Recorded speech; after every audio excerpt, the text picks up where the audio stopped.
Hi, it's Tim Hagen from Progress Coaching, and welcome to another episode of Coaching Conversations.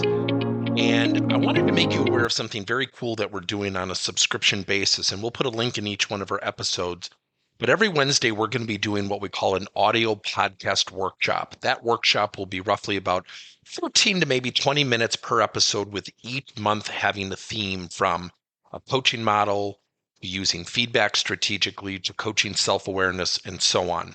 So if you could, look in the body or in the content description of each episode, and you will see a link where you can join this subscription. These are literally 4 workshops every month, teaching specific strategies to address a particular area of workplace coaching, as it relates, again, to things like awareness, motivation, teamwork, and what have you. Here's the cool thing. It's only $10 per month, and each month you will get a handout that we will follow along with. So we also give you a tool for you to take notes as we go through each episode. We hope you'll check it out. I'm continually amazed by people who unload feedback on people. And feedback, we often hear the term feedback is a gift. I don't know if feedback is a gift. I think feedback is something we accept or we don't accept. I think feedback is at the core of self-awareness. And I think we inherit people in our workplace. We inherit their former bosses, their childhood, their relationship with feedback. And let me give you an example. For years, as I've said in many of my podcasts, I've coached boys volleyball. I will not yell at a kid on a court when there's a lot of people watching. Here's why. That's a big stage. And that's a stage that can put, especially younger kids, and I usually coach 12 or 13 or 14-year-old kids. That's a big stage, and I just don't agree with it. I agree with, in practice, getting after kids to work hard and things like that. And I once had a parent say to me, "Why don't you yell at them? They're making mistakes." I said, "Look, this is a fast-paced sport. There's going to be tons of mistakes. I'm not for mistakes, yet I know mistakes are going to happen. Those mistakes become teaching tools, or they become tools for people to try to avoid the mistakes and then to stop playing the game the way it's supposed to be played."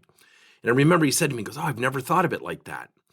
And so last night, as I was getting ready to pick up some food for my wife and I was at a establishment, and there was a father and son at the counter waiting for their food. And they had clearly just come from a baseball game, and he was in his uniform. He was a real skinny, frail kid. And the dad just kept unloading feedback. He literally went inning by inning. I counted 11 sets of constructive feedback. And I would call preventative maintenance feedback. You can't drop that ball. You can't let that ball go through your legs. This is the feedback this kid was getting. Now think about that feedback. The kid's already made the mistake. The kid knows he's made the mistake. And the dad's saying, "You can't make that mistake. The mistake has been made." It's like pouring salt into a wound.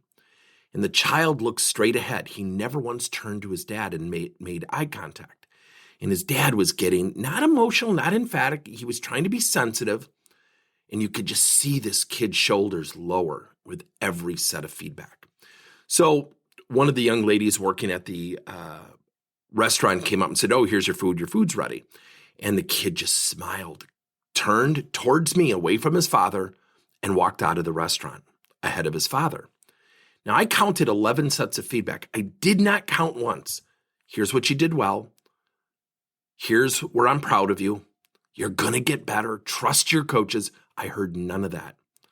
11 sets of feedback. Now, why do I share this in a podcast? Why do I write this on LinkedIn newsletter? Because this is what we inherit in the workplace. And I thought to myself, what's this kid going to be like when he gets cut? What's this kid going to be like when his boss calls him into the office and gives him feedback? What's this kid going to be like when he has other relationships in life? See, because you could tell he was starting to shut down. First of all, he's in a restaurant. He knows people can hear his dad. His dad is clearly focused on giving the feedback and has really blocked out the rest of the world. I mean, his intense scrutiny of each inning was clearly present. This kid had nowhere to hide. He looked mortified. I don't think his father even got it. And I go back to those days when I coached my son. I go back to those days when I coached other kids in volleyball. And I always go back to kids who will still come up to me. And did I do everything perfectly? Absolutely not. But I still go back to the kids that I coached in club who will come up to me, not one, not two, but years and years later and say thank you. And I had one kid who's now in an MBA program said, Coach, I'm going through all the leadership stuff you taught us. He said, I'm so far ahead. He said, it's all about positive mentality. He said, I'm learning all the stuff you taught us. And this kid coached with me. And it's just so funny because he had that aha moment at the age of 23, 24 in an MBA program. They're now starting to teach this stuff. See, feedback has a history. Feedback from a former boss, from a parent, from a childhood. When we come into the workplace, think about this. Think about this just for a second. You literally inherit people's relationship with feedback. So when people enter the workforce, they go 4 years of high school, maybe 4 to 6 years of college, never attending a class on how to seek and accept feedback for professional and personal growth. Nobody goes through courses like that. Yet that's what we inherit. So let me ask you a question. Do you know your employees' relationship with feedback? Do you know what you're inheriting? Do they know what they're bringing with them? Thank you for listening to another episode of Coaching Conversations by Tim Hagen and Progress Coaching. Now, our company is always coming out with new and innovative solutions to help leaders coach their employees.